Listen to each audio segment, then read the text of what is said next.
pour elle. Une mission d'ailleurs de 16 jours qui est une des plus longues de l'histoire récente des navettes spatiales. Merci Jean-Sébastien. Au revoir Sébastien.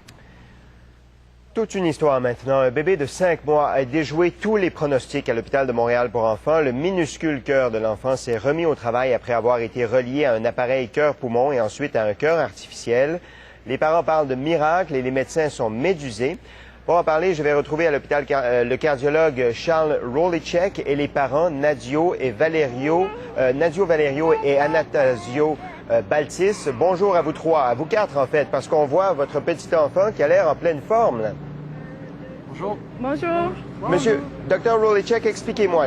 Dans votre communiqué, jamais le mot miracle n'apparaît, mais en lisant l'histoire de l'enfant, on a l'impression que c'est un véritable miracle. En quoi c'est un miracle de la nature, ce qui s'est passé avec l'enfant?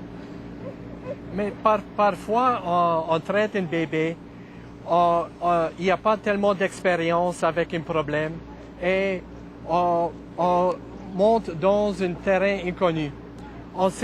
C'était pas supposé d'être possible, mais le bébé est vécu. Et on a traversé un terrain inconnu et on ne sait pas pourquoi c'était un succès, mais c'était un succès. Et à ce moment, on commence à parler d'un miracle. Bon, racontez-moi. D'abord, l'enfant se présente à l'hôpital, il est en détresse respiratoire, son cœur bat beaucoup plus rapidement qu'il ne devrait battre. Vous le branchez sur un appareil mécanique. Après ça, vous lui insérez ce qu'on appelle un cœur de Berlin qui est expérimental. Les chances de succès ne sont pas évidentes. Et là, à un moment donné, vous devez prendre une décision parce que c'est soit la transplantation, soit la mort du bébé. Quelle décision vous prenez à ce moment-là? Mais la décision était...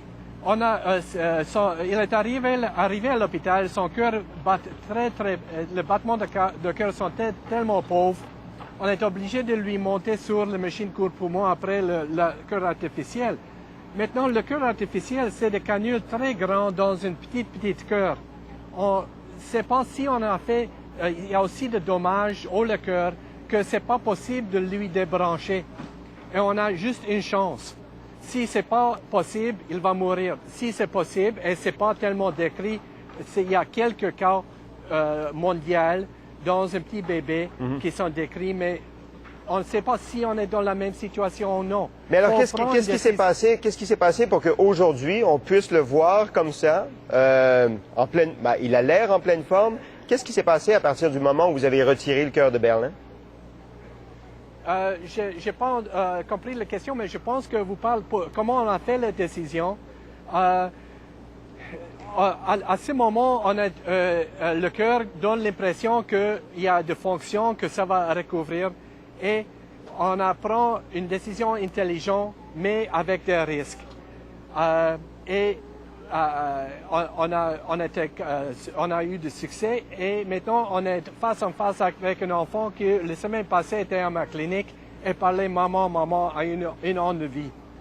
Pour moi, c'est vraiment un miracle. Bon, Madame Valerio, on vous voit sourire. Monsieur Baltis, Madame Valerio tient le petit Panagiotis. J'espère que je prononce bien son nom.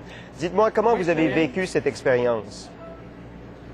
On a vécu cette expérience très bouleversante en rentrant le 18 décembre en disant que notre fils a quelques heures, peut-être quelques jours à vivre, puis en montrant des signes de récupérer, pas récupérer, d'être mieux, de pas être mieux. Puis tout d'un coup, prendre le 2 janvier, il fallait le mettre sur une machine artificielle, l'ECMO qu'on appelle, pour voir si peut-être il pourra récupérer son propre cœur. Puis 7 jours après, encore une fois, il fallait faire une autre décision. Il n'allait pas mieux, il commençait à montrer des signes que ça n'allait pas si bien. Puis on a mis sur le cœur Berlin en espérant d'une greffe de cœur. Puis il nous a surpris, son cœur a repris sa forme, a commencé à battre comme un bébé régulier. Puis on est ici aujourd'hui, super content, puis heureux d'annoncer la bonne nouvelle. Ça doit être des montagnes russes émotives, ce que vous avez vécu. Est-ce que vous pensiez qu'un jour, là, vous pourriez être devant une caméra de télévision à nous parler avec votre fils dans les bras comme ça? Non, au fond, c'est ça que je disais aux gens ici, que je m'attendais à peut-être deux, trois personnes avec des caméras, mais pas à ce niveau-là. On est un peu overwhelmed, qu'on appelle. dépassé par les événements. Madame Valerio, qu'est-ce que ça vous fait de tenir comme ça dans vos bras votre enfant aujourd'hui, après avoir été passé à travers toutes ces émotions? Oh, ça fait du bien. On est juste heureux qu'il est en santé. On veut juste vivre chaque jour avec lui. Puis j'aimerais aussi remercier tous les médecins, tous les infirmières, tout le staff du Montreal Children's parce que sans leur support, vraiment, tout le processus, ça a été très, très difficile. Puis un gros merci à l'hôpital. Merci beaucoup. Vous allez fêter ces 1 an le 29 juin prochain. Ça va être une grande fête? Oh oui, définitivement. Très bien. Il peut nous faire un petit bye-bye? On lui fait un bye-bye. Bye-bye. Bye bye. Bye-bye. Merci d'avoir pris le temps de nous parler. Au revoir. Merci. Au revoir.